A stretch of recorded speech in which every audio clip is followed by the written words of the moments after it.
زبور پہلی کتاب پہلا زبور حقیقی مبارک حالی مبارک ہے وہ آدمی جو شریروں کی صلاح پر نہیں چلتا اور خطا کاروں کی راہ میں کھڑا نہیں ہوتا اور ٹھٹھا بازوں کی مجلس میں نہیں بیٹھتا، بلکہ خداوند کی شریعت میں اس کی خوشنودی ہے اور اسی کی شریعت پر دن رات اس کا دھیان رہتا ہے۔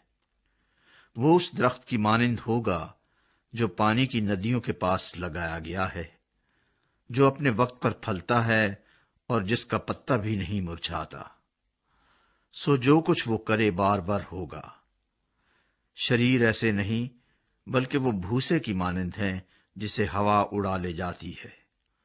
اس لیے شریر عدالت میں قائم نہ رہیں گے، نہ خطا کار صادقوں کی جماعت میں، کیونکہ خداوند صادقوں کی راہ جانتا ہے، پر شریروں کی راہ نابود ہو جائے گی۔